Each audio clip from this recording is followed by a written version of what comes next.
Hey guys, Mike Bland with St. Louis here. I want to make a video it's a beautiful day, so we're going to take a stroll up to a nearby school and do my own security assessment on what's going on there.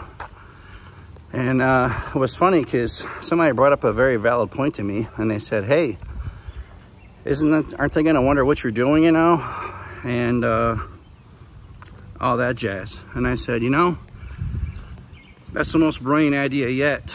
So in theory, if I'm going up, out of respect for that particular school, I will not say the name, especially if I find any security, you know, faults in it. But someone in theory should notice me, right? And they should report me. And then they should also report it to local law enforcement. And they should respond and ask who I am and what I'm doing. So we will see if that part occurs. I can tell you that if you watch the video, and I will either just continue this or make a part 2 to this, meaning once I get there. But this is not to, again, call out any certain school district or school, but being a retired police officer and teaching people tactical stuff, and just being an expert in security and investigations field and doing this for 25 years, I just think it's a interesting thing to do an assessment like this and just really see. You know, in 1999, we had the Columbine incident, and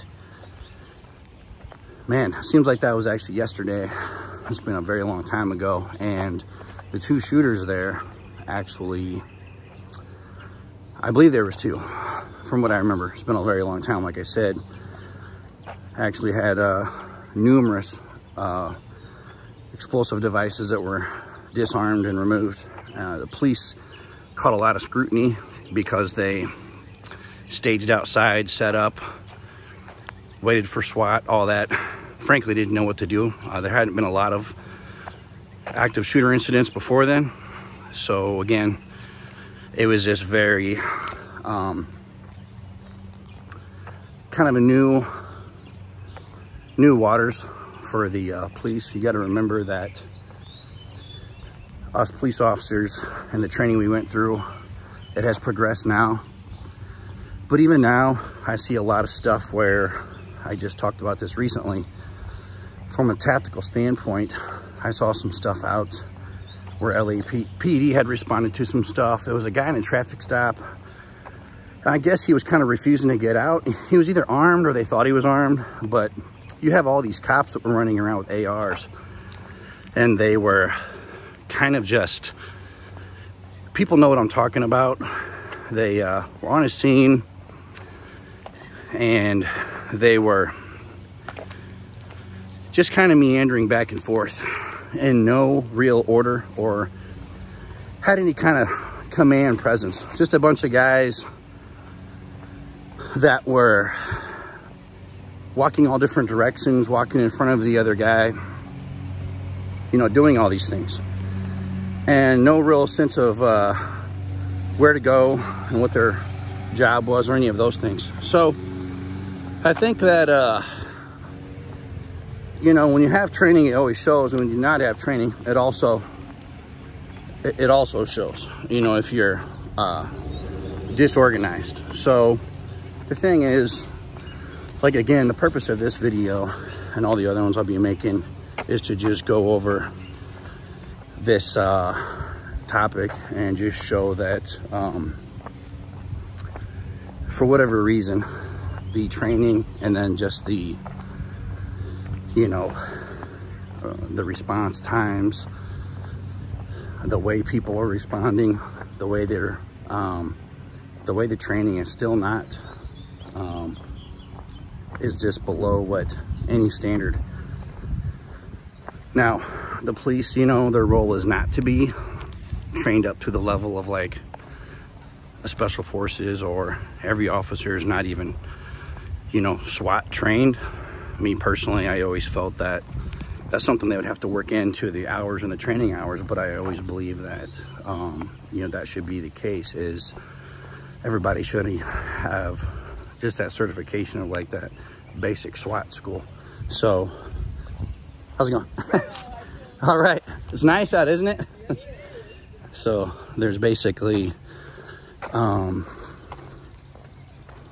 you know, people are probably, it's kind of funny. I've never done this whole, like, I feel like I'm doing one of these vlogging deals here and kind of videoing myself as I'm going here. But what I've also learned is the time management and making a video while I'm on the way to make a video.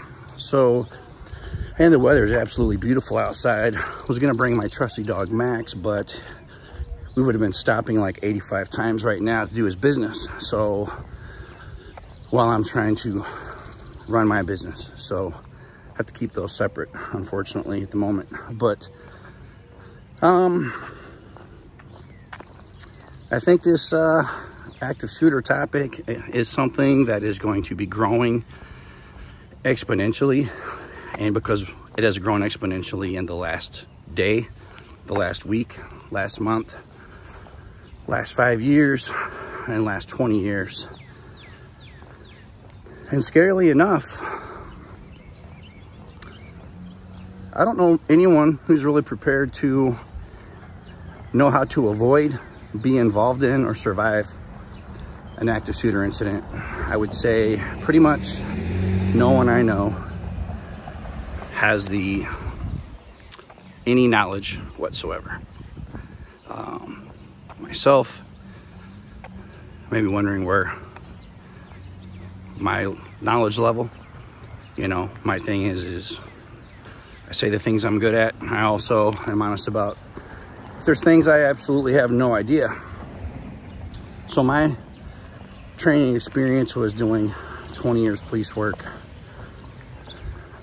running private investigations and security company for 10 years and counting with some other businesses. In the police work, I did every kind of duty a person can do. I've been a police chief, done crime scene work, handled evidence, went to all the tactical training schools, did all the high-risk search warrants, high-risk vehicle stops, handled stuff involving terrorism, violent crimes, home invasions, robberies, rapes, burglaries, car thefts, organized crime type deals. You know, went to police sniper school, went to some other sniper training later on after I was already a police officer, or done being a police officer, and was a private investigator at the time. And then have actually you know, done a lot of SWAT training. So room clearing, close quarters combat, schools on active shooter training, you know, all this stuff. So again, I'm going to flip the camera around and probably just make this one continuous video since I'm now here. And again, this is all public property area, so we're not going to be going on to any places where there is signs with the name of the school or anything that, like I said, if I notice any security issues, I'm not going to name the school because I don't want to compromise anyone's safety there either. But I think that it's time that these schools are held accountable, that the system's held accountable, that law enforcement's held accountable. I think the fact that a guy can buy weapons and then post online he's going to do something with them and no one does anything is personally beyond sickening. So kind of eyeballing this school as I'm walking up. I actually see cameras already. Looks like you can walk around the back, I guess. Again, you know, there's no sign saying no trespassing. So that's my first observation. I'll flip the camera around so you can see this particular school here. I see 2 cameras.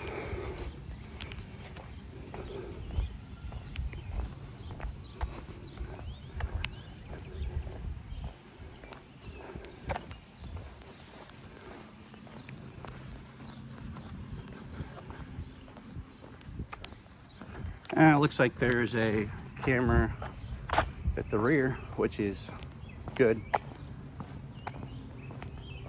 Looks like there is some door, which is some type of glass or tempered glass. Not sure exactly, you know, what that's made out of.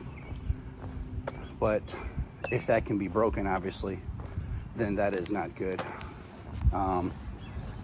Looks like we're around to the other side where there's also multiple cameras, and don't really see any, you know, obviously there's no guard shacks or guards or out checking people, any security or police presence. Again, we are talking about the weekend, so it's obviously, you know, closed to some extent. And basically,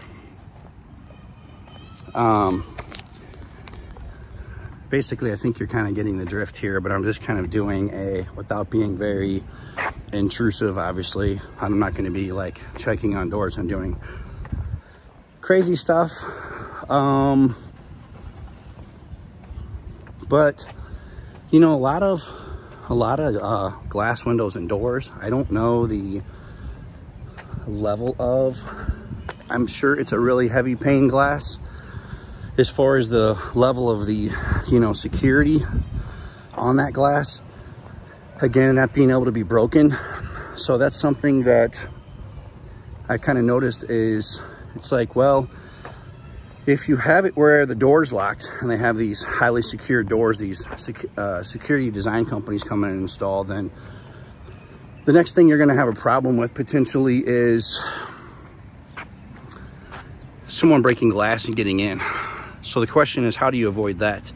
And you're going to need something where people can get out in case of an emergency, like a fire, but you're going to also need it where someone cannot break it and get in. And there's all kinds of companies that make all kinds of different levels of security for that, or, you know, doors, windows, fire escapes. I mean, between the cameras, something else that on the camera topic that it would be very good to have, but this would be like some next level security stuff for the schools, because they are obviously, you know, other than having some school resource officers there, a lot of them in St. Louis have them there full time, at least one officer, which is good in my opinion. There should be a minimum of 2, because that way you have, you know, you have a, you know, battle buddy there in case something goes seriously wrong, and one guy to handle 1 or more active shooters with an AR when the school resource officer's typically armed with a handgun is already an outmatched scenario firepower wise. And the reason is because, like we were taught in police work, if you're going to be responding to any type of tactical scenario, then you're better off responding with a patrol rifle. And because you're talking about whatever 2,900 feet per second versus 900 feet per second, you know, of the kinetic energy coming out of there, and that's going to cause more traumatic injury, more trauma, you know, in a larger wound channel that's not going to close back. Just going to stop the, you know, it's going to stop the bad guy. So the thing is, and that's what you're looking for, is that extra energy and putting the person down, that threat.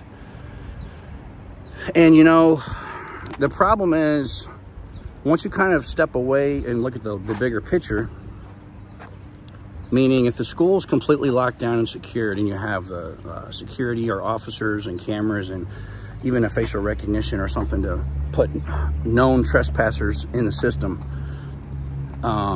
or even people who have made threats, people banned from school properties, all these things, then what's the next thing that could happen? Like you see in a lot of the bank robberies, someone could then take someone at gunpoint as a hostage, and then someone who's a key holder, and then make that person let them in. Well, how do you prevent that? Well, making sure that, you know, as far as keys, getting into the school when it's locked down, I would probably minimize how many of those keys are floating around. If something like that's ever lost or missing or stolen, they should all be changed out, and that should be reported, and it should be obviously investigated to try to track that down at all costs. As far as people, staff at the schools, from counselors, nurses, teachers, principals, whoever,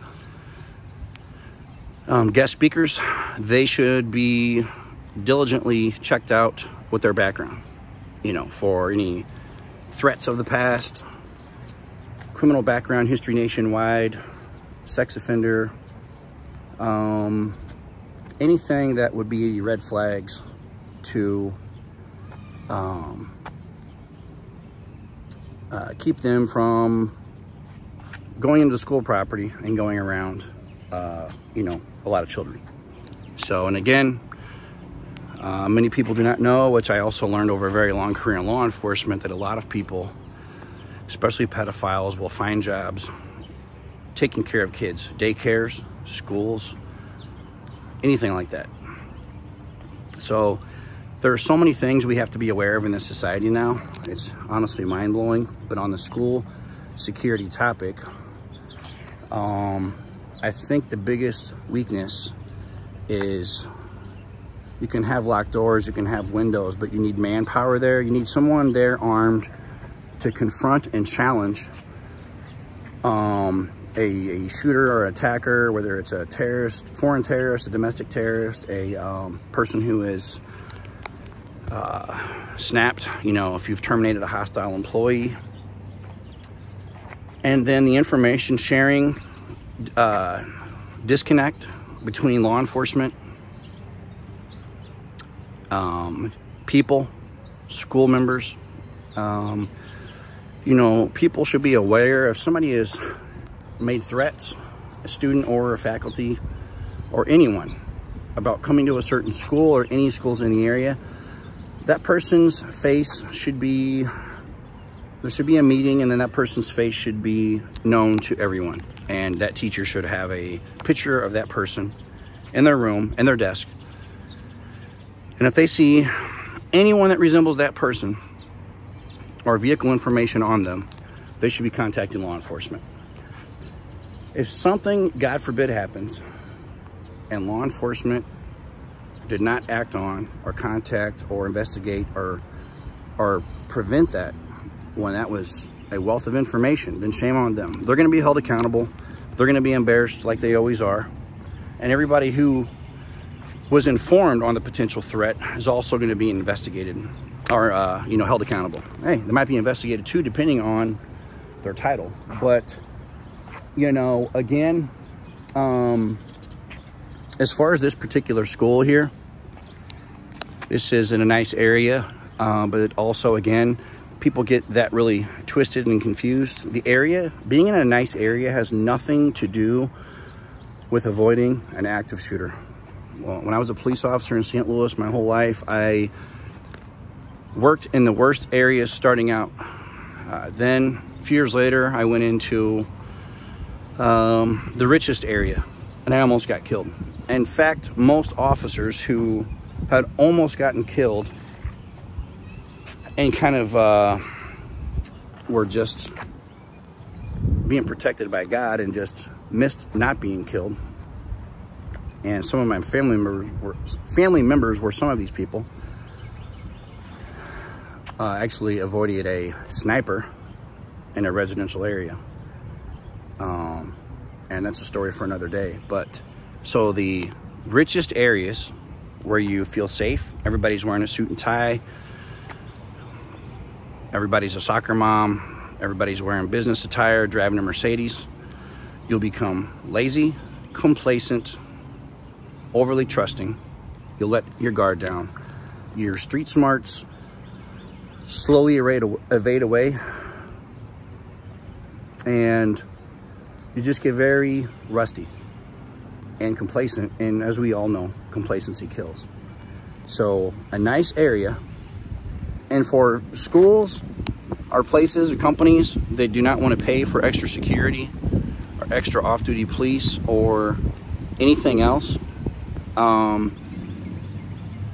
you know, they're the ones, again, that have to answer for later when something happens. They could have had it there. They could have prevented. They could have instantly challenged that person. As far as if a person is considered an active shooter or a barricaded subject, okay, generally the definition of a barricaded subject is someone that either, one, like I spoke about before, is like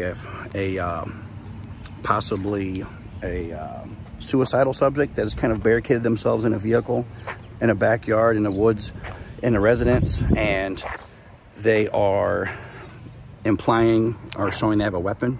Maybe they're on the phone with the dispatcher or a friend or relative, and police are on the way. Tactically speaking, you're never going to rush in there and create a confrontation, and when it could be resolved. So,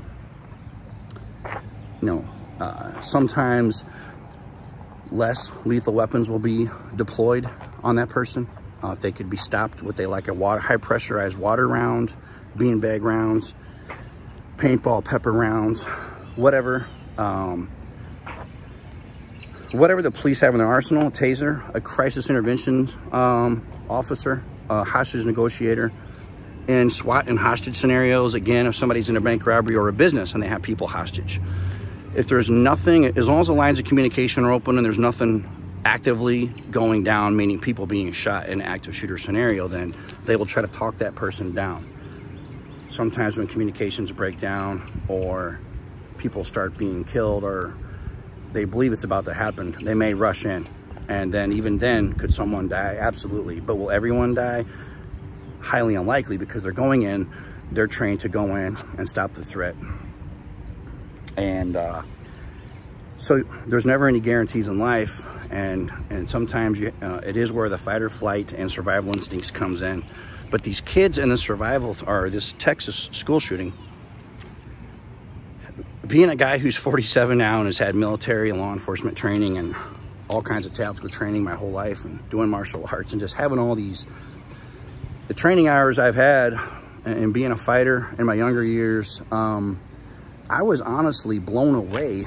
I knew kids were smart, but these kids were playing dead. They were putting blood on them. The one poor little girl put blood on her from her friend and put it on her and played dead. The one little kid was literally shot in the leg.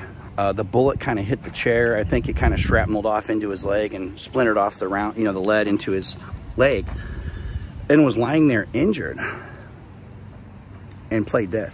Other kids were hiding and doing the best they could there and survived. But the fact these kids knew to play dead, it saved their lives. Were they trained to do that? I'm not sure they were even taught that in an active shooter class. But it's certainly, when it's your only choice and your only option of survival, it's a brilliant idea, because the shooter's going to be frantic. He's going to be really amped up, and he's not going to be paying, in that scenario, a lot of attention to detail, and that's what could save your life.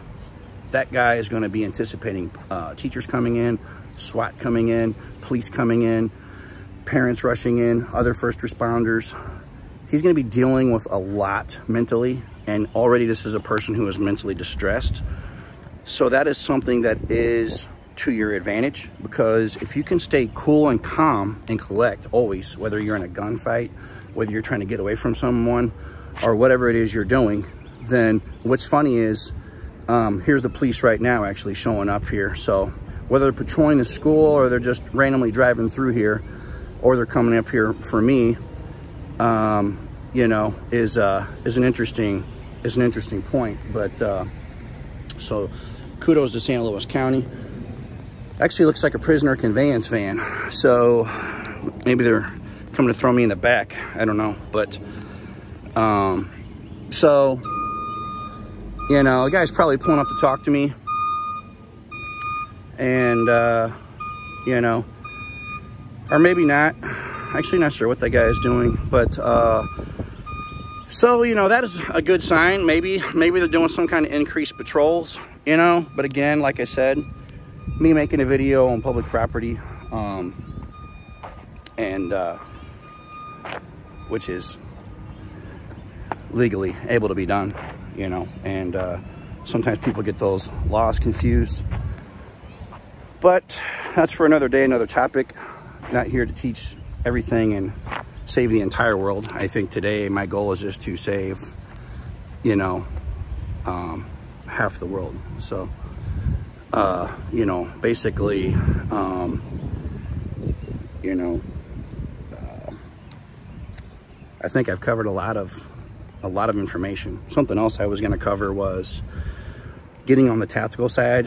A lot of people are always asking, like, well, what do you do on the physical side of fighting someone like this? How do you survive the fighting encounter? How do you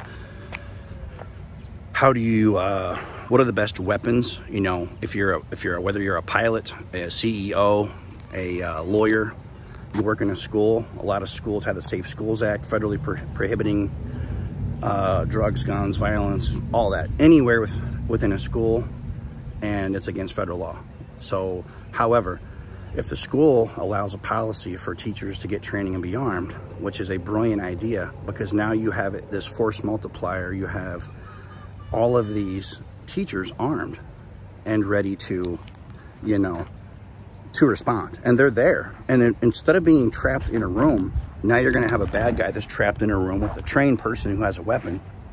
And as long as that person can get to that weapon, then you're going to have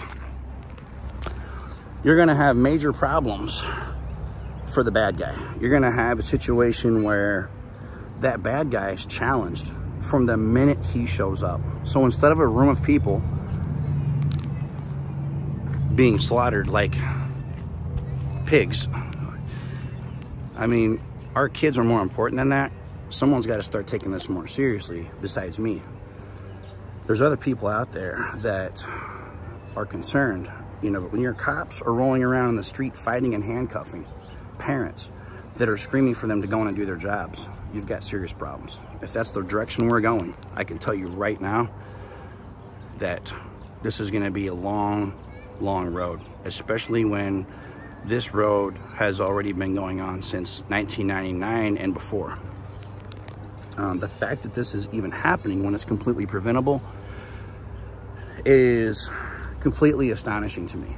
I'm literally at a loss for words that this many kids were lost, and the fact that there was warning given. Not only from a security aspect is it completely preventable in every school in this state, in this country, in the world. When the guy gives a warning about it also, and you can't protect these kids, then I think we all have to ask the question, you know, is what does it take to put the value of this lives on these kids first off?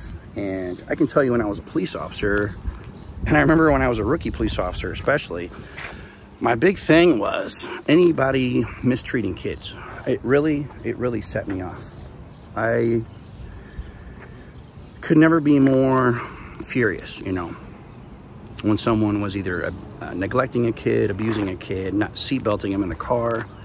I can tell you those people caught zero breaks from me. I just thought they were next level, lower level people.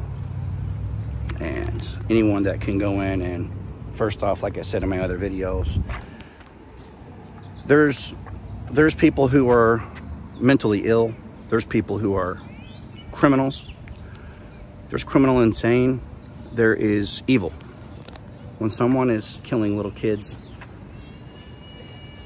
beating animals, doing those types of crimes, where they're just heinous crimes and they're just the kind of crimes that just shock the public. That's evil. I know that people have strayed away from right and wrong, taking accountability, and Americans are trained to live off excuses now and think that we're in control of our own lives. And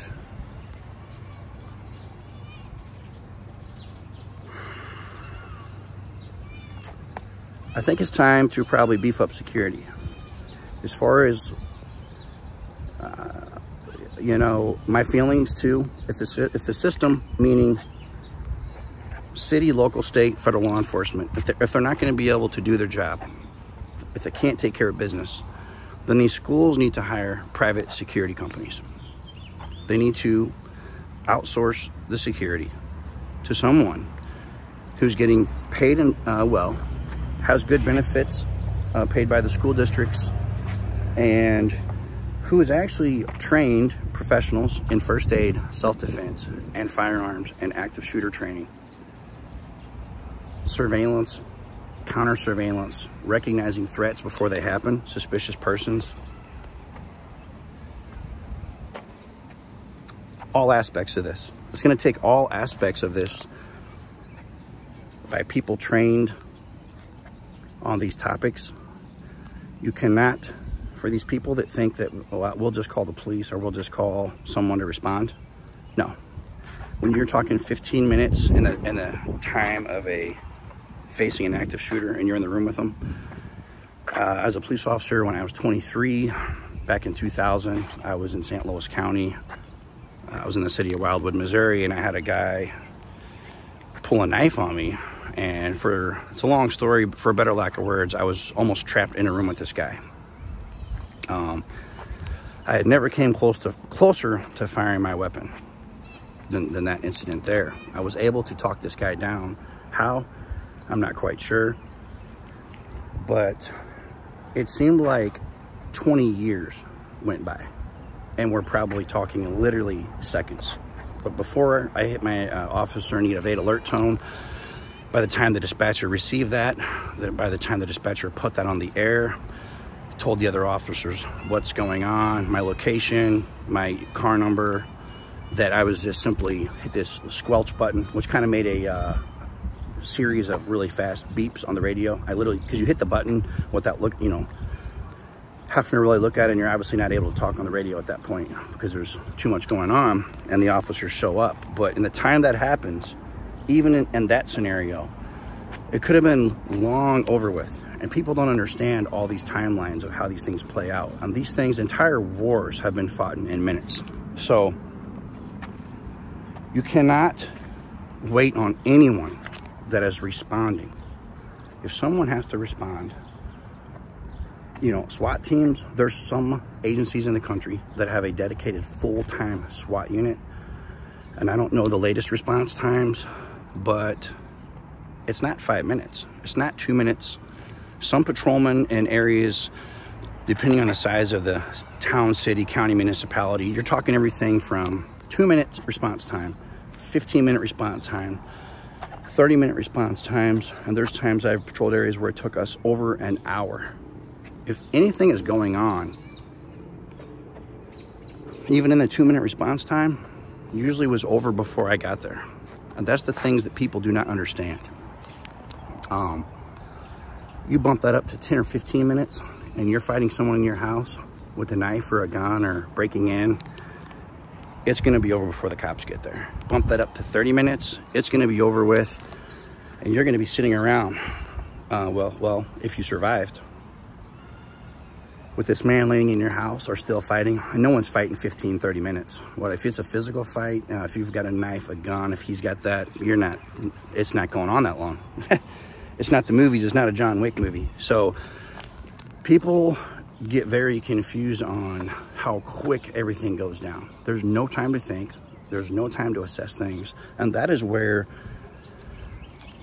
when you get as much training as you can, what happens is it shifts your mind and it rewires your brain to that you react then. You know how to just instinctively react to all these scenarios. The best way I can explain it. You don't have to, a normal person either panics, freezes up, or starts trying to think of what to do, hesitates, or just doesn't do anything and cowers down in a corner. But when you're trained, your situational awareness, your confidence, you're just, as my buddy calls it, that knowing thing in you, you know, but I call it your intuition, your survival instincts, whatever. But it's training is all it is.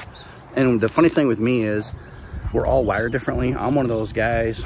I'm a retired cop, for God's sake. So when a cop gets behind me on the street, it's just natural. I literally feel nervous. But if somebody gets in my face and tells me they're going to beat me up, or there's a guy coming down the street with a gun, you know, I did that my entire life. I am like the coolest and calm under pressure then. But there's so many aspects to this, guys. I'm going to make a bunch more videos on these topics.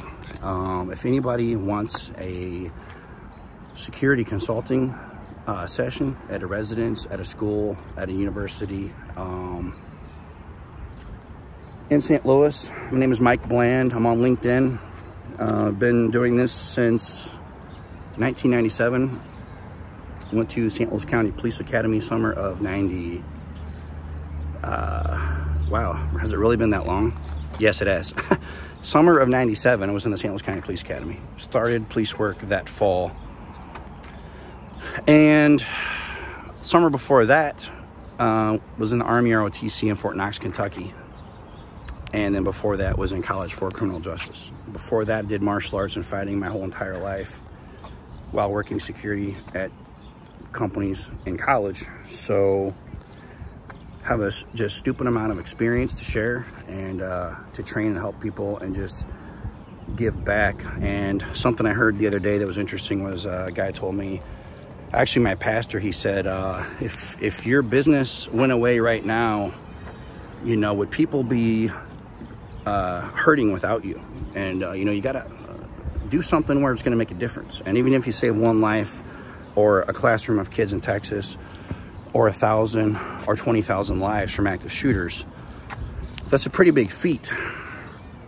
And more people are becoming tactically interested, aware of learning tactical stuff, survival skills, outdoor survival, medical training, you know, prepping, food preps, all these different topics. Again, you're talking about years and years of training to culminate into being proficient, being an expert.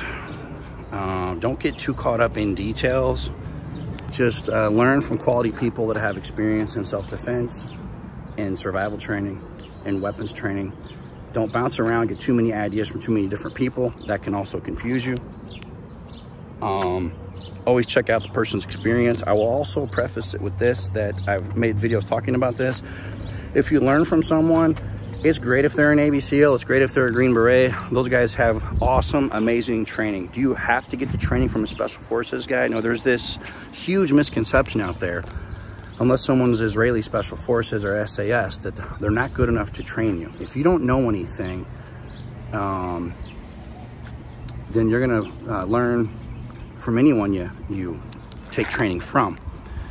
And what I've also learned is the disconnect between guys that are like, say, a law enforcement SWAT guy or detective or active shooter expert, whatever, versus someone who's maybe like a Special Forces guy. They're all good at certain things. The cops don't know everything, and the Special Forces guys, believe it or not, do not know everything. So that's the best, the most politically way I can word that, is that you know, sometimes some people say they know everything, but just go on who you trust, who you like to deal with, who you feel comfortable training from. Some guys are also very good and at teaching, and some guys are not good at teaching. Somebody might know the information, but if they cannot convey it to you well, then it's not going to do you any good. But you've also got to do the tactical role play scenarios with the simulations. Do all of that. That's the best way. That's what I teach, and that's what I think works the best. Is unless you're doing the tactical role plays, then I really believe that you are not. That's, you know, you got to put yourself in the closest to the real life scenario. So whether you're using paintball, simulations, whatever, you know, fake knives, fake, you know, whatever. and reenacting these confrontational scenarios. And so what you got to do is you have to make sure that you are, you know, training like you fight.